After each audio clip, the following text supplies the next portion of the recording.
네, 10월 1일 금요일 오늘도 좋은 아침입니다. 굿모닝 세븐의 이수민입니다. 간밤에 마감한 뉴욕 증시 그래도 미 상원이 임시 예산안을 30일 오후에 통과를 시키면서 10월 1일에 예정돼 있던 셧다운은 임시적으로는 피할 수 있게 됐습니다. 이런 기대감에 그래도 상승 출발을 하긴 했지만 그래도 아직 부채 한도 협상과 관련해서는 협상이 이루어지지 않았기 때문에 여기에 대한 불확실성들이 여전히 증시에 영향을 줬습니다. 결국은 3대 지수 하락하며 마감을 했는데요. 다우지수가 1.59%, S&P 지수도 함께 1% 넘게 내림세를 기록을 했고 나스닥은 장중에 변동성을 보이다가 결국은 0.4%대 약보합권에서 마감을 했습니다. 결국은 공급망 문제도 시장에 여파를 미쳤습니다. 베드베스 비욘드를 지금 실적을 통해서 공급망 문제와 인플레이션에 대한 문제들 대두가 됐고 이런 분위기가 소매업종 전반적으로 지금 하락을 부추기는 모습이었습니다. 여기에 또 주간으로 발표되는 실업보험 청구자 건수가 계절 조정 기준으로 다시 한번 예상치를 뛰어넘는 모습을 보여주면서 9월에만 3주 연속 지금 실업자 청구 건수 지금 증가하고 있다는 점들도 함께 체크를 해보시기 바랍니다. 네, 이어서 오늘 경제판 돋보기에서는 이제 위드 코로나 본격적으로 가시화되고 있습니다. 우리가 섹터별로 어떤 업종들 어떻게 살펴보면 좋을지 오늘 하나하나 이야기 들어보겠습니다. 네, 오늘 우리 증시는 또 어떤 표정으로 우리를 맞이하게 될지 오늘도 굿모닝 세븐과 1시간 함께 하시면서 전략 세워보실 시간입니다. 가장 먼저 해외에 있었던 마감 이슈부터 챙겨보시죠. 최효은 캐스터입니다. 네, 간밤에 나온 글로벌 뉴스들 체크해보고 가도록 하겠습니다. 베드베스 앤 비욘드가 실적을 발표를 했습니다. EPS와 매출 모두 다 시장의 컨센서스를 크게 밑돌았는데요. 이 매출의 경우에는요, 19억 9천만 달러로 집계가 됐고요. EPS는 시장의 예상치를 굉장히 큰 폭으로 하회했습니다. 예상치는 52센트였는데 실질적으로 나온 EPS는 4센트에 머물렀습니다. 이 CEO는 직접 CNBC와의 인터뷰에서 인플레이션의 비용이 굉장히 높아지고 있다라는 발언을 내놓기도 했습니다. 이와 함께 간밤 시장에서 주가가 22% 넘게 급락하면서 거래를 마감했습니다. 네, 이어서 두 번째 뉴스 만나보도록 하겠습니다. 버진 갤럭틱의 주가가 상승 흐름을 보였습니다. 하락장 속에서도 상승 흐름을 보이기도 했는데요. 우주 비행의 재개가 허가가 됐다라는 뉴스가 있었습니다. 최근 버진 갤럭틱 같은 경우에는 미국의 연방 항공청으로부터 항로 조사 이탈을 받은 바 있습니다. 이 조사가 모두 마무리가 됐다고 하는데요. 그동안 금지했던 우주선 비행을 허가할 것이다라는 뉴스가 나왔습니다. CEO는 이에 대해서 상업용 우주 여행이 임박했다라면서 준비를 강화할 것이다라는 의견을 내놓기도 했습니다. 네, 이어서 세 번째 뉴스입니다. 미국이 셧다운을 결국에는 피해갈 수 있었습니다. 미국의 상원이 연방정부 셧다운이 일시적인 업무 정지를 막았는데요. 임시 예산안이 현지 시간으로 30일 오후에 통과된 것으로 알려졌습니다. 의회는 12월 3일까지 임시 예산안을 처리해야 한다고 하는데요. 이 셧다운을 이렇게 피했음에도 불구하고 3대 지수는 모두 하락으로 거래를 마감하기도 했습니다. 네, 이어서 마지막 뉴스 만나보도록 하겠습니다. 스타벅스의 투자 의견이 하향 조정했습니다. 애틀란틱 에쿼티가 이 투자 의견을 하향 조정했는데요. 목표 주가도 105달러 선까지 낮췄습니다. 사실상 매도 의견을 낸 거나 마찬가지인데요. 일단 여러 가지 이유가 있었습니다. 중국의 매출이 사실상 마이너스권까지 진입이 됐고요. 여기에 더불어서 인건비 상승으로 모멘텀이 둔화될 수 있다는 투자 의견도 함께 제시를 하기도 했습니다. 네, 지금까지 네 가지 뉴스 살펴보고 왔습니다. 네. 이번 주 시장에서 계속해서 공급망에 대한 이야기들, 인플레이션에 대한 우려감들이 나오고 있습니다. 그런 근거들 하나하나 다 찾아볼 수가 있는데요. 사실 이제 미국에서 1달러 숍으로 유명한 달러트리에서도 지금 달러트리 플러스 상품을 2년 전부터 도입을 한 거는 물론이고 최근에는 3달러, 5달러 상품까지도 보이고 있다고 합니다.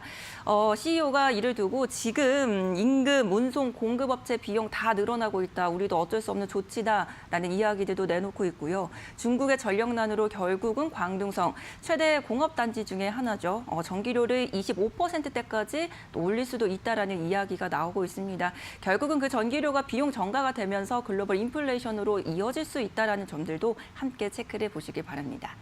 네, 그리고 오늘 기다리고 있는 일정들도 체크해 보겠습니다. 최효은 캐스터. 네, 최윤입니다. 네, 오늘 일정 전해주시죠. 네, 오늘도 여러 가지 일정들 대기가 되어 있는 상황인데요. 일단 미국 쪽 살펴보고 가도록 하겠습니다. 오늘 여러 가지 경제 지표가 발표가 되는데요. 일단 PMI 지표가 하나가 발표가 되는데 9월 제조업 PMI 지표가 발표가 됩니다. 이미 미국의 9월 마켓 제조업 PMI는 5개월 내 최저치를 기록을 한 바 있는데요. 오늘 나오는 PMI 지표 잘 체크해 보시면 좋을 것 같습니다. 네, 이어서 다음으로 옮겨가 보도록 하겠습니다. 오늘 중국 증시는 휴장합니다. 쉬어가게 되는데요. 일단 국경절 연휴가 오늘부터 시작이 되게 됩니다. 이미 글로벌 증시에서는 관련주들이 들썩인 바 있죠. 하지만 전력난 이슈도 있으니까요. 관련된 뉴스들 꼼꼼하게 체크해 보시면 좋을 것 같습니다. 네, 이어서 한국으로 옮겨가 보도록 하겠습니다. 오늘부터 한국에서는 전기요금의 인상이 예정이 되어 있는 상황입니다. 정부 측에서는 전기료를 뺀 나머지 공공요금은 연말까지 최대한 동결하겠다라고 밝힌 바 있는데요. 역시나 마찬가지로 시장의 주가에 어떻게 반영이 되는지 잘 체크해 보시면 좋을 것 같습니다. 네, 지금까지 경제 일정 알아봤습니다. 네, 그리고 오늘 일본에서는 오늘부터 지금 긴급 사태가 해제가 되면서 위드 코로나로 전환이 됩니다. 백신 접종률 지금 60% 정도를 기록을 하고 있는데 과연 어떤 결과가 나올지도 함께 지켜보시면 좋을 것 같고요. 이어서 오늘 시장 전망 한번 들어보겠습니다. 오늘은 카카오페이 증권의 윤정식 부장 연결돼 있습니다. 안녕하세요, 부장님. 네, 안녕하세요. 네, 오늘 시장 어떻게 보고 계십니까? 네, 오늘 시장이 소폭 상승할 것으로 전망을 하고 있습니다. 네, 그래도 어제는 뭐 기술적 반등이라고 할까요? 반등이 나오긴 했습니다. 계속해서 상승 전망하시는 이유 있으실까요? 네, 사실은 전일 밤에 미국 시장은 하락을 했습니다. 미국 시장은 부채 한도 협상에 대한 우려감들이 생기면서 일부 기술주들 반등을 나오긴 했지만 그래도 1% 이상 하락하는 모습을 보여줬는데요. 보통 미국 시장 하락하면 국내 시장 하락하는 경우들이 많은데 이번 같은 경우는 조금 다르다고 생각을 하는 이유는 이 3,100선이 우선 붕괴됐습니다. 3,100선 붕괴됐는데도 불구하고 9월 29일 수요일 날도 꽤 큰 폭으로 또 하락을 했었죠. 그리고 전일에 이 소폭의 반등, 사실 기술적 반등이라고 하기에도 너무 작은 이 0.28% 상승하는 정도로 마감을 했는데요. 이 자리에서 사실은 추가적인 하락은 좀 쉽지 않은 그런 자리다라고 보여지고요. 전일 이 시가총액 상위 종목들이 크게 반등 당연히 하지 못했습니다. 하지만 지금 자리 상당히 좀 바닥에 가깝다는 부분들, 그리고 미국 시장에서 부채 한도 협상에 대한 이슈 분명히 악재로 작용을 합니다. 이 예전부터 서브프라임 이후에 부채 한도 협상 이슈가 있었던 게 한 4-5번 정도 됐던 걸 제가 기억을 하는데 이 시장은 출렁였지만 단기간 안에 대부분 좀 해결될 수 있는 그런 이슈이기 때문에 시장에서는 악재로 인식을 하긴 하겠지만 길게 가진 않을 가능성이 좀 높아 보이고요. 그리고 국내 주식시장에서 사실은 반도체 삼성전자와 SK 하이닉스를 제외한 시가총액 상위 종목들의 수급이 조금씩 개선되는 그런 모습들도 보여주고 있기 때문에 이 자리에서 큰 폭으로 상승하기는 만만치 않으나 금일 같은 경우 소폭이지만 그래도 상승할 가능성이 현재로서 좀 높아 보인다라고 보여지고요. 이 큰 폭으로 상승하기 힘든 이유 같은 경우는 채권금리 상승한 이후에 미국 국채금리 상승한 이후에 기술주가 전체적으로는 상당히 좀 많이 쉬고 있는 그런 모습이거든요. 기술주 조정 이후에 그 자리에서 다시 반등하지 못하고 좀 쉬고 있는 모습들이 있는데 국내에서도 삼성전자 하이닉스가 가장 대표적인 기술주인데 같은 모습 보여줬거든요. 이런 부분들을 본다라면 크게 반등은 쉽지 않으나 그래도 지금 자리에서 소폭 정도의 반등은 좀 가능한 상황이다라고 보여집니다. 네, 아직 불확실성이 해소가 된 건 아니지만 더 물러나진 않을 것이다 이렇게 들리는 것 같은데요. 오늘 전략도 세워주시죠. 네, 우선은 좀 전에 말씀드렸던 대로 시가총액 상위 종목들에 대한 수급의 개선 여부가 상당히 좀 중요합니다. 특히 좀 아쉬운 부분들이 삼성전자와 SK 하이닉스가 최근에 가장 분위기가 좀 별로인 섹터인 반도체 기술주에 속해 있다는 부분들이 국내 시장의 발목을 잡고 있는 가장 좀 아쉬운 부분인데요. 기술주 중심으로 해서 반등이 나온다라고 하면 가장 좋을 걸로 보여지고요. 기술주가 아니더라도 다른 이 경기 민감주라든지 다른 섹터들, 특히 최근에 좀 분위기 좋은 섹터들이 있기 때문에 그런 이 특정 섹터들이 좀 반등을 하는지 여부를 좀 보셨으면 좋겠고요. 환율이 1,180원대를 조금 돌파한 이후에 이제는 쉬고 있는 모습입니다. 여기서 추가적으로 큰 규모로 1,200원 넘어갈 가능성 굉장히 좀 낮기 때문에 여기서 외국인이 대규모의 순매도할 가능성도 좀 낮아 보이고요. 지금 자리에서 본다라면 외국인은 이 지금 정도의, 그러니까 소폭의 순매수 혹은 소폭의 이 작은 금액의 순매도 정도가 나올 가능성이 있어서 외국인 수급들보다는 일부 개별 종목이나 개별 섹터들 위주로 이 접근을 하셨으면 좋겠고요. 이 최근에 채권금리 상승하면서 금리 상승에 따른 최대 수혜주죠. 은행주들 굉장히 분위기가 좋습니다. 국내 증시 하락하면서도 은행주들은 수급적으로 외국인도 그렇고 기관도 그렇고 굉장히 좋은 모습을 보여주고 있거든요. 가장 분위기 좋은 섹터가 은행 섹터입니다, 지금. 그래서 은행주들에 대한 수혜 기대를 하고 이 실적들도 상당히 좀 좋아지고 있기 때문에 은행주들 중점적으로 좀 보셨으면 좋겠고요. 그리고 국제유가와 정제 마진이 모두 좋아졌습니다. 이 국제유가가 75불을 돌파한 다음에 이 좀 안정적인 모습 보여주고 있고요. 정제 마진 같은 경우도 5불 위에서 DEP가 5불 아래거든요. 5불 위에서 상당히 좀 잘 움직이고 있기 때문에 이 정유화학주들도 같이 관심 있게 보시면 좋을 것 같습니다. 네, 오늘 말씀도 잘 들었습니다. 네, 감사합니다. 네, 오늘은 큰 상승도 큰 하락도 변동폭이 그렇게 크지는 않을 것 같다라는 생각이 듭니다. 그 가운데 이제 기술주의 반등을 중심으로 살펴보시면 좋을 것 같고요. 이어서 이제 오늘도 지켜볼 만한 기업들의 이슈와 공시까지도 챙겨보겠습니다. 최윤 캐스터가 전해주시죠. 네, 오늘도 4가지 기업들 살펴볼 텐데요. 매출 증대 기대감 나오는 종목들, 이슈가 있는 기업들 위주로 살펴보고 가도록 하겠습니다. 네, 첫 번째 기업은요, SK이노베이션입니다. 오늘부터 이 이슈가 있습니다. 오늘 물적 분할을 하게 되는데요. SK배터리인 SK온을 오늘부터 출범을 하게 됩니다. SK온은 2030년 세계 1위로 도약하겠다라는 목표로 출범을 하게 된다고 합니다. 특히나 미국 쪽에서의 수주 확보를 중점적으로 확보한다라는 것이 주요 골자이기도 한데요. 생산 능력을 10년 내에 이 500기가와트로 달성하겠다라는 방침을 내세우기도 했습니다. 일단 내년부터 영업이익이 흑자로 전환될 것이다라는 기대감도 현재 나오고 있는 상황인데 최근 미국 포드와의 합작과 관련된 뉴스는 장기적으로 긍정적인 모멘텀이다라는 이야기 함께 나오고 있습니다. 주가가 계속해서 상승 흐름을 나타내고 있는데요. 오늘 시장에서 주가 흐름이 어떻게 또 변화할지 함께 체크해 보시면 좋을 것 같습니다. 네, 이어서 두 번째 기업은 GS건설입니다. 한 달 전에 굿모닝 세븐을 통해서 소개를 해드렸던 기업이기도 한데요.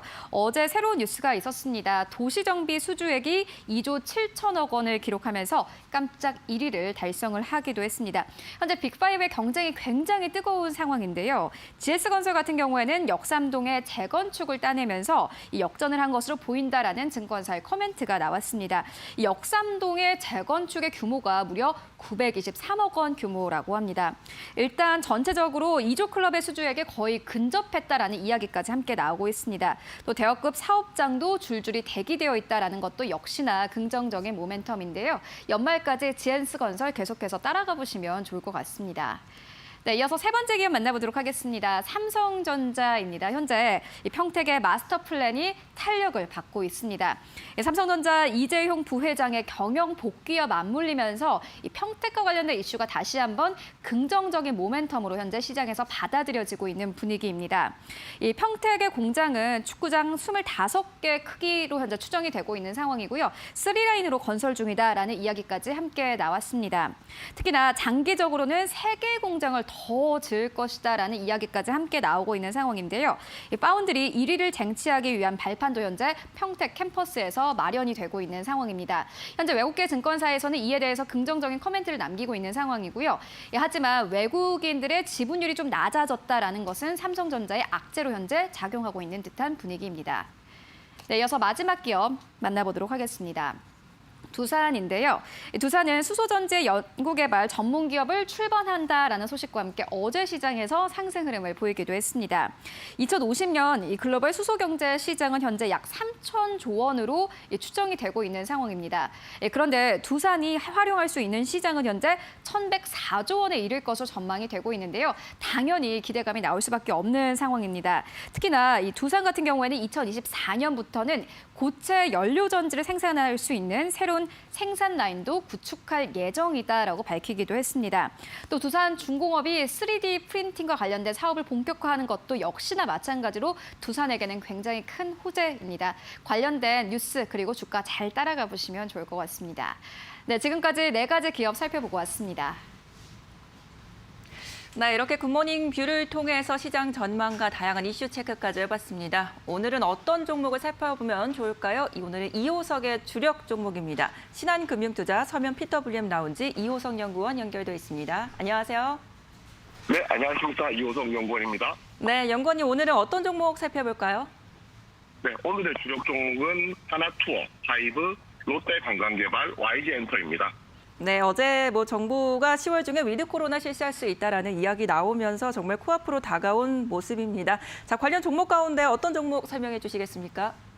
네, 첫 번째 종목은 하나투어입니다. 미국이 이제 백신 접종자가 백신 접종자에 대해서 자가격리 면제를 발표를 했는데요. 그 자가격리가 면제된다는 거는 이제 해여행 이후에 즉시 일상으로 복귀가 가능하다는 말이기 때문에 실제로 이 발표 이후에 미국의 여행 레저 관련주들이 강세를 보였거든요. 미국의 발표를 시작으로 전 세계적으로 위드 코로나 정책이 펼쳐질 것이기 때문에 이에 따라서 코로나19 최피해 업종이었던 여행 레저 관련된 업종들이 최수혜 종목으로도 바뀔 것이라고 예상을 하고요. 최근 2년간 해외여행에 제약이 생기면서 명품 쇼핑과 같은 럭셔리 굿즈에 대한 수요가 많이 늘었었는데요. 저는 이제 마지막 남은 럭셔리 굿즈가 해외여행이 될 거라고 생각을 합니다. 모든 보복 소비가 해외여행으로 몰리게 될 거고요. 그동안 이제 전염병이라든지 자연재해가 있다고 하더라도 해외여행 송객 자체가 거의 100% 정도 줄어드는 이런 경우는 그냥 아예 없었거든요. 가스도 한 17%, 후쿠시마 원전 사고 때도 한 56%가량 줄어들었지만 그 이벤트가 끝난 이후에는 빠르게 회복하는 모습을 보여주었어요. 그렇다면 해외여행이 재개된다라고 하면은 그 기저 효과가 얼마나 큰지 유추할 수 있는 종목이라고 할 수가 있고요. 결국은 이제 크에 해당하는 여행객의 숫자가 굉장히 늘어나고 여행에 대한 초과 수요가 발생을 하면서 그 가격 부분에 해당하는 T가 늘어나서 영업이익 자체가 또 급증할 것이라고 좀 기대가 되는데요.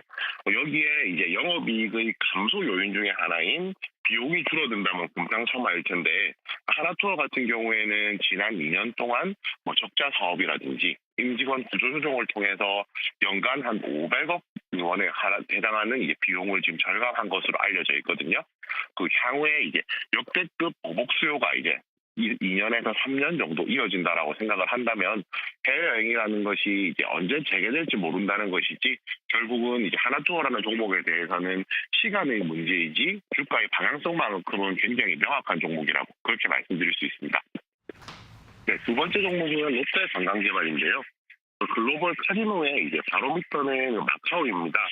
마카오가 이제 회복이 되는 것을 보고 이제 카지노 산업이 어느 정도 글로벌 경기가 돌아온다 이런 거를 유추를 할 수가 있는 건데요. 마카오 같은 경우에는 경기는 회복을 하고 있지만 기대보다는 더딘 회복세를 보이고 있다. 이렇게 말씀을 드려야 될 것 같습니다. 결국 코로나19의 영향은 당연한 거고요. 그 외에 이제 다른 원인으로서 중국 정부의 공산당 100주년 맞이 공동 부유 강조의 원인이 있습니다. VIP들이 수요가 위축될 수밖에 없는 그런 상황인 것이고요. 그러나 반대로 이제 한국 카지노 같은 경우에는 상대적으로 중국 VIP 영향이 크지 않은 편이거든요. 그 카지노 고객이 카지노에 와서 칩으로 바꾼 금액을 드랍액이라고 부르는데요. 이 드랍액을 기준으로 해서 중국과 일본의 그 VIP 드랍액이 거의 전무한 상황이었고요. 오히려 이제 기타 VIP 드랍액이 안정적으로 유지가 되면서 실적 측면에서 한국 카지노들은 이제 순항 중에 있었습니다. 또 이제 카지노의 특성인데요. 성장 공식이라고 할 수 있는데 바로 이제 공급이 수요를 창출한다는 것이거든요. 과거 이제 파라다이스 시티가 증설을 하게 되니까 파라다이스가 직접적인 수요를 받았고요. 그 외에 이제 카지노 산업 전체 드랍액도 상승하는 효과가 있었습니다. 이번에 신규 라이선스를 취득한 곳이 이제 롯데관광개발인데요. 그래서 롯데관광개발 더욱 관심을 가질 시점이라고 생각을 했고요. 6월에 이제 신규 카지노를 오픈해서 6월에만 300억 초반의 드랍액을 기록했고 3분기 합산으로는 한 2천억 중반의 드랍액이 예상이 되고 있습니다. 롯데관광개발의 사업 구상이 카지노 오픈, 호텔 개장, 그다음에 카지노 외국인 VIP 고객 모객, 외국인 관광객 수요 재개라는 것을 볼 때 현재 이제 두 번째 단계까지 진행이 됐기 때문에 앞으로 남아 있는 그 외국인 VIP 모객과 관광객 수요 재개가 된다면 기존 실적과는 차별화되는 큰 폭의 상승을 이룰 것이라고 예상합니다. 네, 오늘 말씀도 감사합니다. 네, 감사합니다. 네, 오늘 2호석의 주력 종목은 위드 코로나와 관련된 리오프닝 관련주 두 종목 선정해 주셨습니다. 해외여행에 대한 기대 수요, 지금 하나투어로 선정해 주셨고요. 카지노 산업에 대한 회복 기대감에 롯데 관광개발 두 종목 제시해 드렸습니다. 아울러서 저희가 전해드리는 정보는 투자에 잘 활용해 보시고요. 그 투자 결과는 시청자 여러분들의 몫이라는 점 다시 한번 알려드립니다.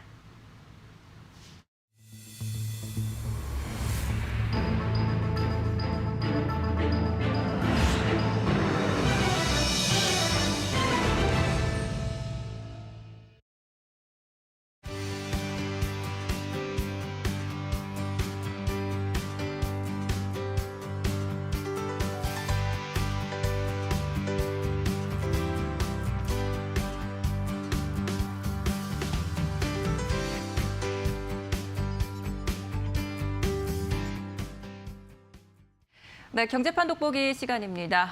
생산의 소비, 투자까지 지금 트리플 감소가 보여지면서 정부가 결국은 위드 코로나 10월 중에 실시할 수 있다라는 카드를 꺼냈습니다. 우리가 어떤 섹터 살펴보면 좋을지 오늘은 YG경제연구소의 차영주 소장과 함께 이야기 나눠봅니다. 어서 오세요. 안녕하십니까? 네, 반갑습니다.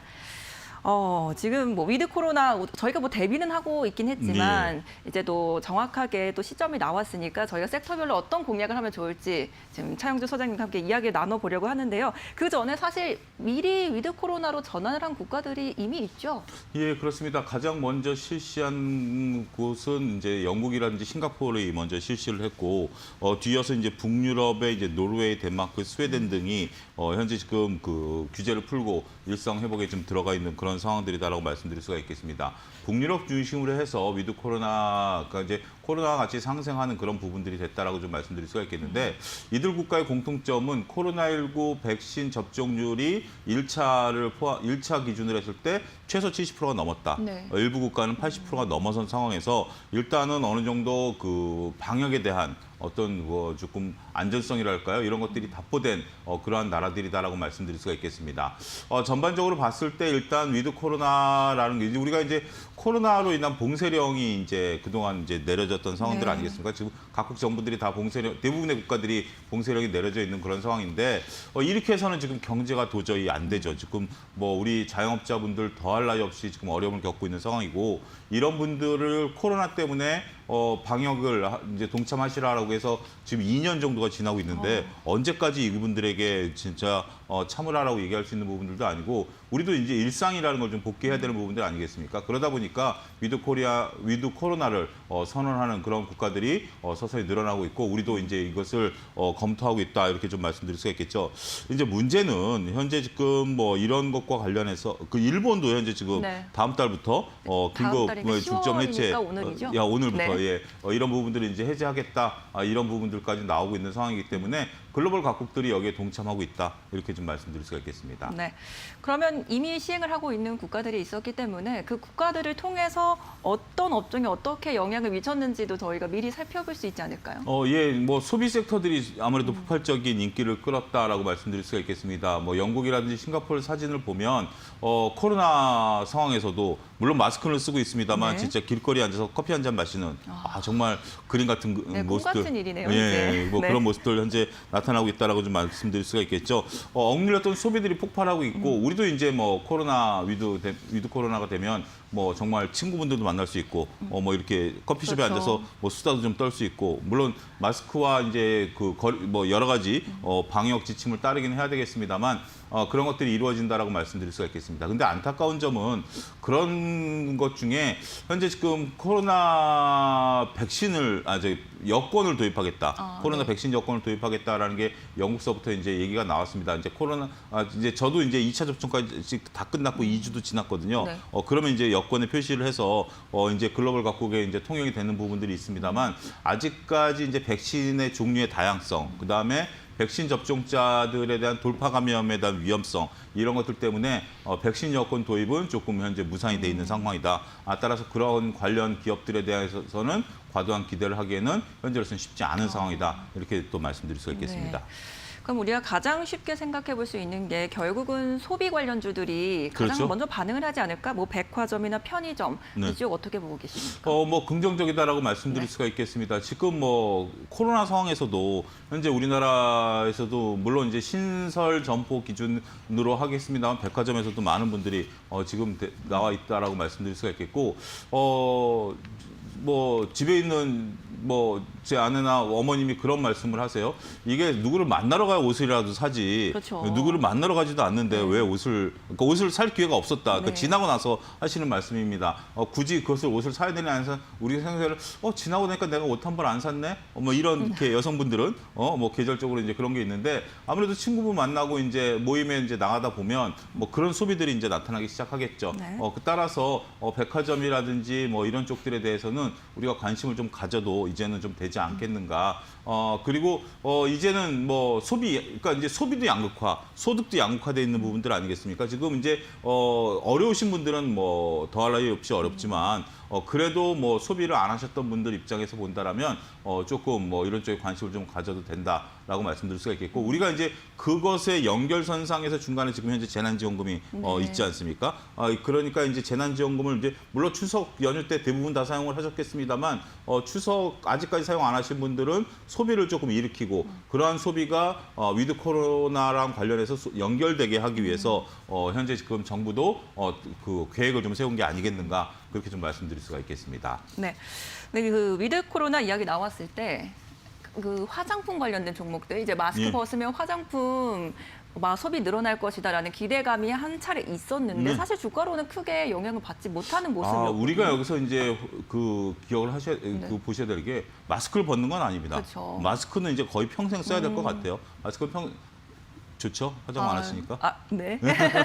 뭐 농담이고요. 어찌됐든 뭐 여성분들이 이제 화장에 대한 어떤 선호도라든지 네. 뭐 이런 것들은 분명히 있긴 하겠습니다만 마스크를 벗어서 화장이 늘어난다? 그러네요. 저는 그렇게 보는 것은 아닙니다. 근데 대신 이제 활동이 늘어나면 네. 뭐 마스크를 쓰더라도 화장을 좀 하시겠죠. 아무래도 뭐 친구분들하고 얘기하실 때는 마스크를 벗어야 되는 네. 거기 때문에 일상생활에서는 마스크를 써야 되지만 그런 부분에 대한 소비는 늘어날 수는 있겠습니다만 그러한 것들이 주가 움직임에까지 드라마틱하게 움직일 정도까지는 아직은 조금 조심스럽다. 그리고 화장품이 이제 몇 가지 포인트가 있죠. 화장에 대한 뭐 기초냐 색조냐 했을 때 색조가 오히려 좀 늘어날 수 있다. 네. 뭐 그런 부분들에 대해서 일부 색조 전문 화장품 회사들이 최근에 주가가 좀 움직이고 있고 또 더군다나 이제 위드 코로나 여러분들이 구분하셔야 되는 게 위드 코로나 이꼬로 전 세계가 다 풀린다? 그건 아니죠. 아닙니다. 네. 그건 몇몇 나라들만입니다. 따라서 중국 관광객들이라든지 일본 관광객들이 우리나라에 들어오지 않으면 면세점이라든지 화장품 관련주들에 대해서는 조금 조심스럽게 접근하시는 것도 필요하지 않겠는가 말씀드릴 수가 있겠습니다. 그러면 화장품보다는 의류나 그쪽이 더 그렇습니다. 좋겠네요. 의류나 소비 네. 관련주들이 저는 오히려 좀 날 수 있다. 지금도 의류 관련주들이 상당히 주가 움직임이 좋죠. 네. 그러니까 단순하게 생각해서는 화장품이 좋지 않겠는가 이렇게 생각할 수 있겠습니다만 많은 뭐 분석가들 저를 포함해서 주식하시는 분들이 남성분들이 많아서 그런가요? 그런 걸 잘 모르는 거죠. 네. 뭐 기초와 색조에 대한 구분도 못하는 남성분들이 대부분인데요. 뭐 어찌됐든 실질적으로 보면 의류 쪽 섹터들이 오히려 화장품보다는 네. 날 수도 있다 이렇게 말씀드릴 수가 네. 있겠습니다. 그리고 최근에 보면은 엔터주도 네. 이제는 뭐 콘서트 다시 시작할 수 있다라는 움직임 때문에 최근 며칠 동안 굉장히 강세를 보였거든요. 이게 좀 주가가 레벨업 하는데 더 힘을 줄 수 있을까요? 위드 코로나? BTS가 11월 달에 미국에서 드디어 공연을 합니다. 그러니까요. 예, 네. 뭐 이런 얘기하면 다들 좋아하시더라고요. 예, 어찌됐든 BTS가 이렇게 포문을 열었다. 그러니까 네. 저는 이게 굉장히 상징성도 있고요. 포문을 열었다라고 좀 말씀드리고 싶어요. 현재 지금 뭐 BTS의 인기야 뭐 오프라인 공연을 안 한다 하더라도 정말 하늘을 찌르듯이 최고의 인기를 구가하고 있는데 드디어 미국에서 정말 많은 그 관객들을 모을 수 있는 그러한 공연을 현재 지금 계획하고 있다 이렇게 지금 얘기가 나오고 있지 않습니까? 근데 이제는 이게 그 단순하게 오프라인 공연으로 끝나는 건 아닙니다. 과거에는 오프라인 공연은 오프라인 공연으로 끝났고 온라인 공연이 있었습니다. 이번에는 이거는 아직 보도된 건 아닙니다. 제가 볼 때는 전 세계로 중계가 뭐 네. 온라인으로 가능할 것 같아요. 충분히 이제는 온라인 그러니까 젊은 세대들은 제 조카도 그래요. 요 PC 앞에서 정말 환호성을 지르면서 하는 게 그러니까 제가 볼 때는 선뜻 이해가 안 가지만 공감이 안 갈 수 있죠. 예, 근데 그들은 그 이 PC 앞에서도 그러니까 메타버스라는 게 이제 네. 지금 실현이 되는 것처럼 PC 앞에서도 그렇게 환호성을 지르고 좋아하게 된다라면 그리고 거기에 들어가기 위해서는 또 입장료도 내야 되고 무료가 아니고 입장료를 내야 됨에도 불구하고 이런 것들을 이제 하게 된다라는 것은 엔터주들이 온오프라인에 있어서 모두 상승 모멘텀을 보유하고 있다. 이렇게 좀 말씀드릴 수가 있겠죠. 지금 뭐 그 엔터주들 우리 한류 컨텐츠들 더할 나위 없이 좋죠. 그렇죠. 그렇기 때문에 그런 것들에 정말 이번에 그 오프라인 공연에 대한 것들은 정말 기름을 부은 듯한 그런 효과를 나타낼 수도 있지 않겠는가 말씀을 드릴 수가 있겠습니다. 그러니까 엔터주는 오히려 정말 이 코로나 때문에 또 하나의 창구를 그렇죠. 얻어낸 그런 효과가 예, 있었던 것 맞습니다. 같습니다.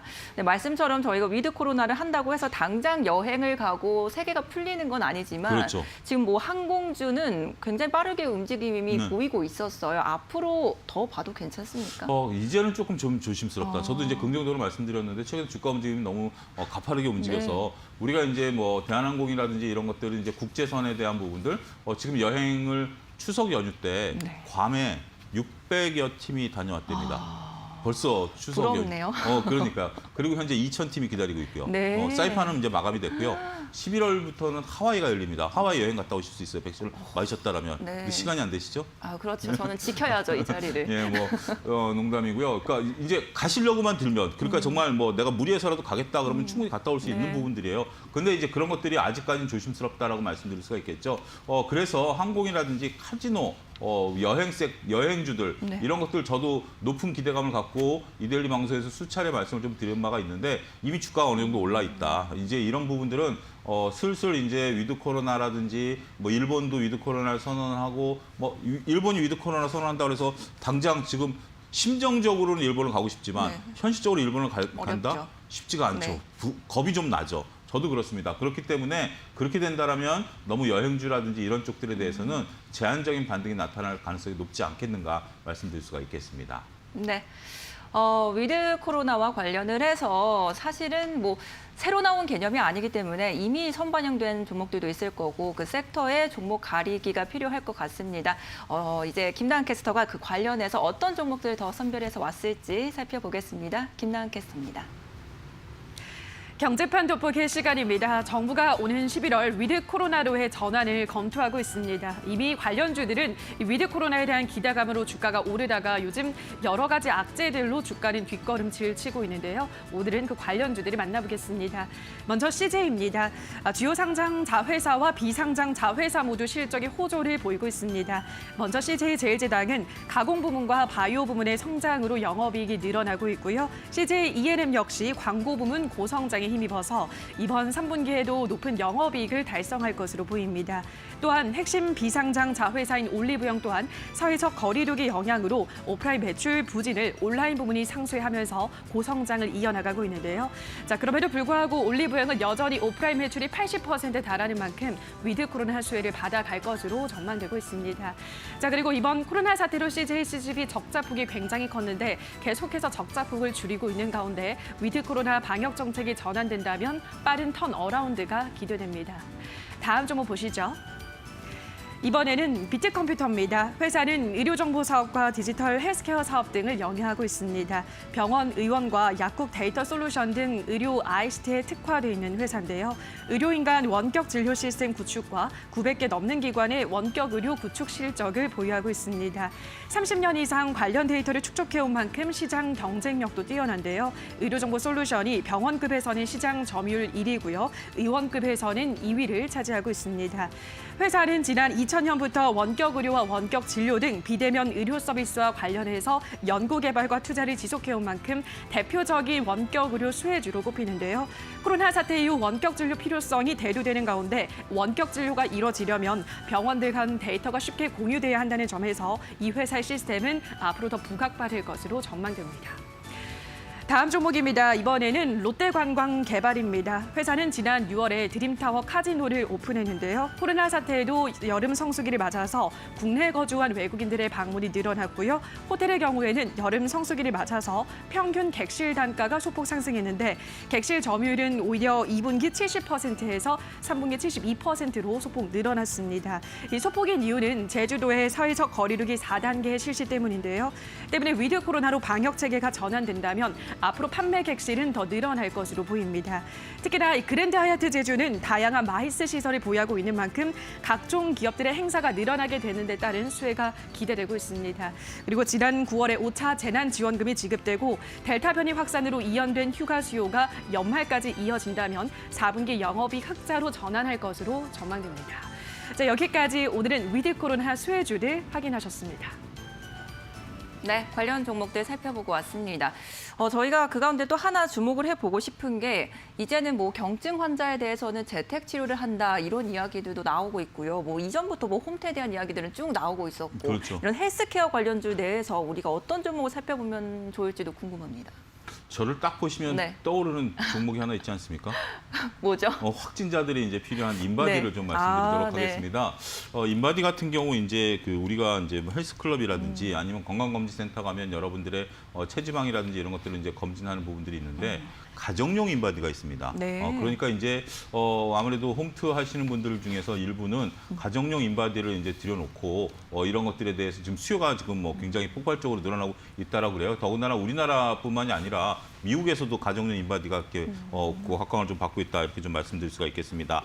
이러한 데이터가 이제 여러 가지로 활용이 가능하다라고 말씀드릴 수가 있겠죠.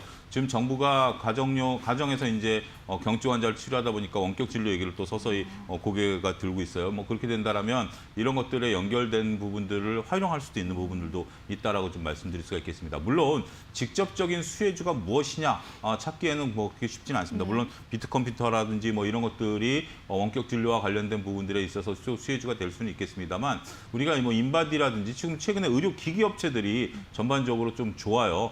그런 부분들을 보게 된다라면 인바디에 대한 관심 이제부터 시작을 하셔도 되지 않겠는가 말씀을 좀 드릴 수가 있겠습니다. 역시 데이터군요. 그렇습니다. 데이터를 활용할 예. 수 있는 또 다른 부가가치 창출까지 생각을 해볼 수 있을 것 같고요.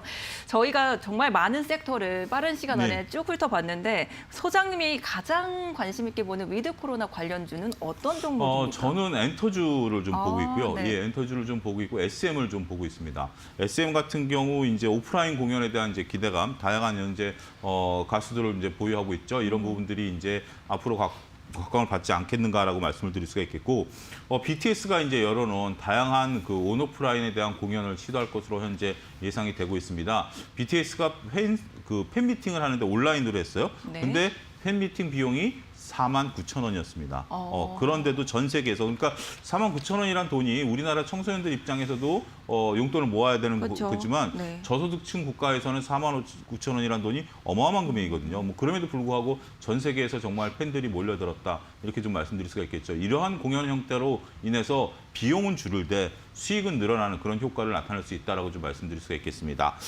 현재 지금 뭐 자회사 DAU 상장 추진 소식도 있고요. SM 같은 경우 그동안에 이제 코로나19 이전에 사세로 확장을 했어요. 사세로 확장했는데 코로나 때문에 직격탄을 맞은 부분들에 있어서는 이걸 또 줄여놨습니다. 그렇기 때문에 이제는 이제 뭐 여행이라든지 이런 자회사를 통해서 모든 것을 한꺼번에 일괄 체계로 하겠다라는 이제 이런 욕심은 버린 것 같고요. 그러다 보면 전통적인 공연에 집중할 것으로 보여지고 이러한 것들이 더욱더 각광을 받으면서 수익을 창출하는 모델이 되지 않겠는가 그렇게 좀 말씀드릴 수가 있겠습니다. 네. 오늘 위드 코로나 선언과 함께 관련 섹터들 하나하나 유망한 그런 포인트들 한번 짚어보고 왔습니다. 차영두 소장님 여기에 더해서 지금 SM, 지금 엔터주를 가장 관심 있게 보고 있다라는 점도 함께 꼽아주셨네요. 지금까지 YG경제연구소의 차영두 소장과 함께했습니다. 감사합니다. 감사합니다. 네, 이어서 오늘 이데일리온 전문가들은 어떤 종목을 살펴보고 있을까요? 고스에픽에서 김나은 캐스터가 전해드립니다. 고스에픽입니다. 오늘 이데일리 전문가들은 어떤 종목을 공략할까요? 화면으로 확인해 보시죠. 먼저 이난희 전문가는 원바이오젠을 소개했습니다. 창상 피복제를 개발하고 제조하는 기업으로 스마트 의료기기 시장으로 진출을 알린 이후로 주가는 오름세를 나타냈습니다. 첫 제품으로는 웨어러블형 블루투스 체온계를 출시한 이후로 다양한 환자 생체 신호를 비대면과 비접촉 방식으로 확인할 수 있는 의료기기 개발에 나선다는 계획입니다. 주가 오름세를 이어갈 수 있을지 확인해 보시기 바랍니다. 다음 종목입니다. 이번에는 서영원 전문가 SM라이프 디자인입니다. SM엔터 소속 회사로 콘텐츠 유통 사업을 영위하고 있습니다. 디즈니 플러스 또 SM엔터 매각 기대감이라는 두 가지 재료를 안고 있는데요. 어제는 오랜만에 외국인이 10억 원 넘는 물량을 담아갔습니다. 상승 흐름이 전개될 수 있을지 체크해 보시기 바랍니다. 다음 종목입니다. 이번에는 명승부사 전문가 포스코입니다. 친환경 핵심 원료 공급 체인을 구축하고 있습니다. 후판가 인상과 철강 수요 회복으로 철강 업황이 호조를 보이면서 이번 3분기에도 최대 실적 달성할 것으로 전망되고 있고요. 어제는 2차 전지 재활용 사업을 시작하겠다는 계획을 드러냈습니다. 여러 가지 핫한 재료를 안고 있는 포스코 주가 추이도 체크해 보시기 바랍니다.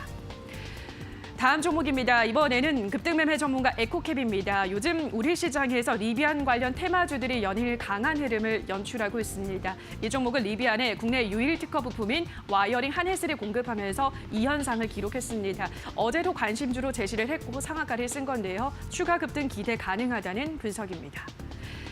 다음 종목입니다. 이번에는 브래핏 전문가 세로닉스입니다. LNF 최대 주주로 LNF 양극재 매출이 계속해서 늘어나다 보니까 관련한 수혜를 안고 있습니다. 세로닉스는 현재 지분 가치 대비해서 시가총액이 현저히 낮다라는 평가를 받고 있습니다. 지분 가치 3배 이상 수혜가 기대된다고 하는데요. 앞으로의 흐름도 주목해 보시기 바랍니다. 자, 여기까지 오늘 고수의픽 확인하셨습니다. 더 많은 고수의 관심 종목은 오전 11시 적중 고수의 관심 종목에서 확인해 보시기 바랍니다. 여기까지 고수의픽이었습니다.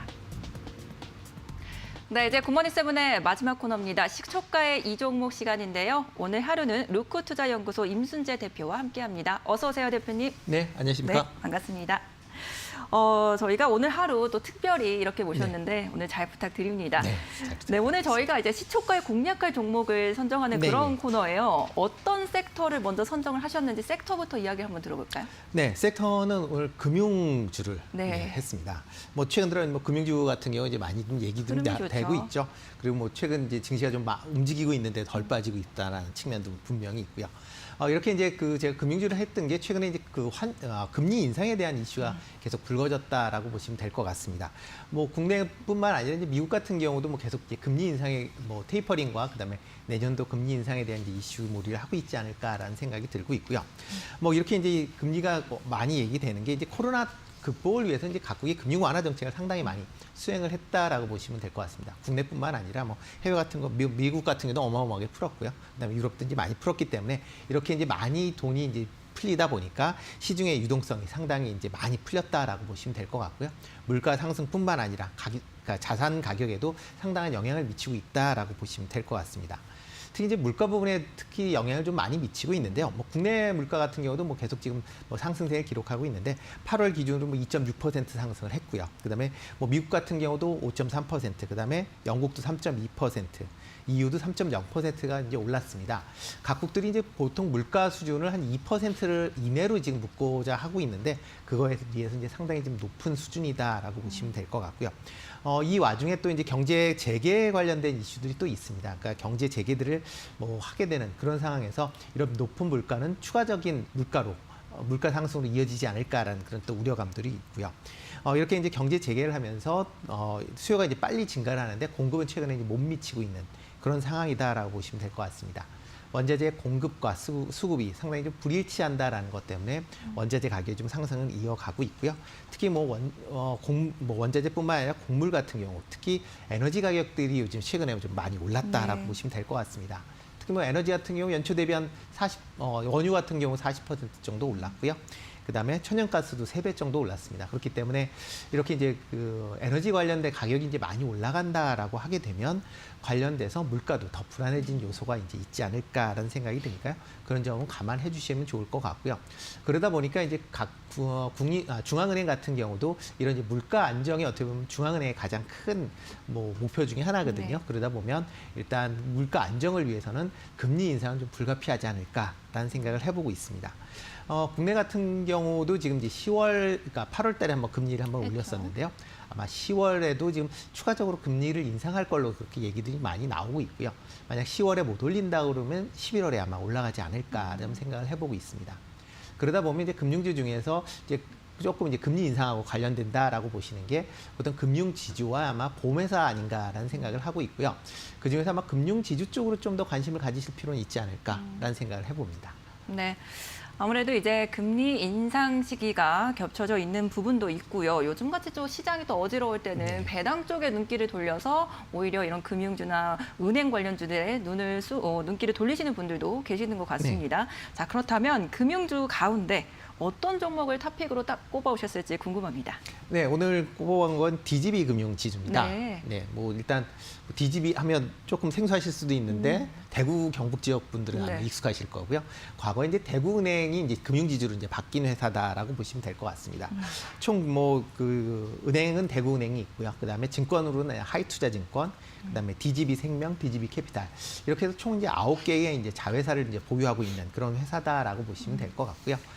상반기 영업 실적이 뭐 상당히 좋아졌습니다. 영업 수익은 한 2조 6천억으로 해서 한 조금 이제 18% 정도 감소를 했는데 영업 이익이 많이 늘어났습니다. 영업 이익이 4,120억으로 해서 작년 대비해서 41% 정도 증가를 했고요. 순이익도 3,047억으로 해서 48% 증가하는 그런 모습을 좀 보였습니다. 특히 이제 비은행 계열, 뭐 증권회사와 그다음에 이제 생명, 캐피탈의 이제 수익이 상당히 좀 많이 증가를 했기 때문에 수익이 이제 상당히 좀 좋아졌다라고 보시면 될 것 같습니다. 특히 이제 그 비은행 관련된 수익이 뭐 하이투자증권 같은 경우는 이제 126% 정도 증가를 했고요. 그다음에 DGB 캐피탈 같은 경우도 71% 정도 증가를 했습니다. 그래서 이제 전체적으로 본다라고 하게 되면 64% 증가하는 그런 좀 높은 이제 성장세를 좀 보였고요. 또 하나가 이제 은행들의 실적을 나타낼 때 상당히 중요한 게 이제 순이자 마진입니다. 네. 뭐 NIM이라고 해서 과거에는 이제 예대 마진이라고 보통 얘기를 했는데요. 대출하고 예금하고의 그 차이다라고 보시면 되는데요. 그게 1.84% 정도 됩니다. 작년 전분기, 그러니까 1분기에 비해서 2분기가 한 2bp 정도, 그러니까 0.02% 정도 상승하는 그런 모습을 보였습니다. 이렇게 이제 순이자 마진이 좋아진다라고 하면 일단 은행 입장에서 보면 이제 수익이 더 커지는 그런 구조다라고 보시면 될 것 같고요. 최근에 이제 금리 인상이 뭐 계속 얘기가 되는데요. 만약 금리 인상을 하게 된다라고 하게 되면 순이자 마진이 상승하는 그런 효과를 보이고 있습니다. 그 이유 중에 하나는 이제 대출 이자가 먼저 올라가고 그다음에 금리가 예금 이자가 나중에 올라가는 그런 이제 상황이 되기 때문에 그런 뭐 마진 차이 때문에 아마 수익이 아마 지금보다 더 개선되지 않을까라는 생각이 들고 있고요. 특히 이제 10월에 이제 금리 인상을 한다라고 하게 되면 지금보다 조금 더 높은 수익률을 기대해 보실 수 있지 않을까 싶습니다. 네.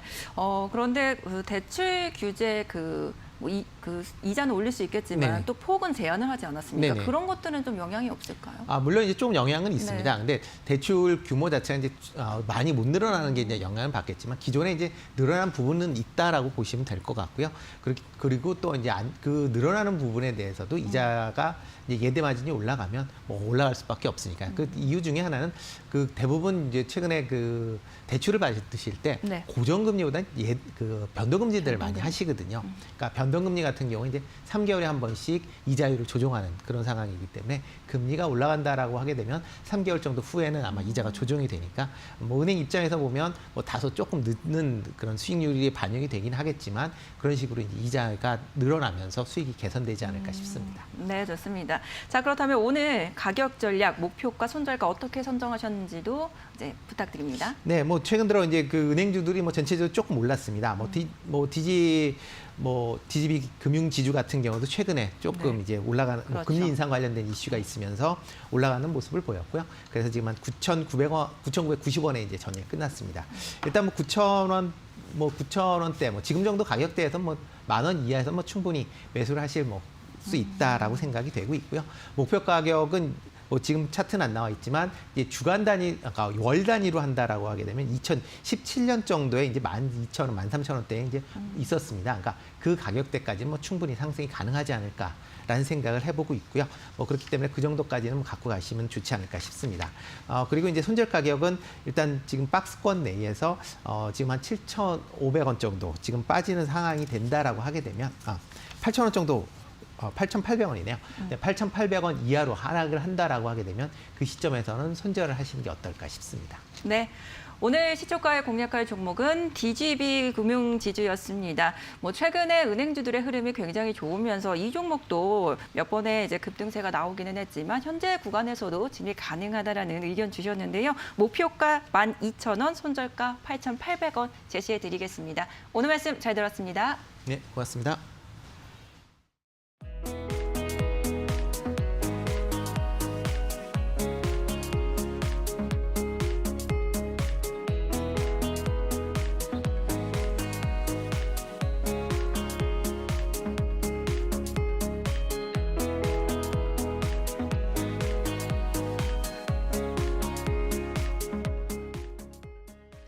네, 굿모닝 세븐 이제 마칠 시간이 됐습니다. 최근에 기술주나 성장주들이 주춤하는 사이에 다시 좀 시장의 눈길이 가치주 쪽으로 움직이는 것 같습니다. 오늘 시초가 이 종목에서도 함께 소개를 드렸는데요. 이런 시장의 흐름 잘 읽어보시고요. 굿모닝 에잇을 통해서 또 개장 함께 하시겠습니다.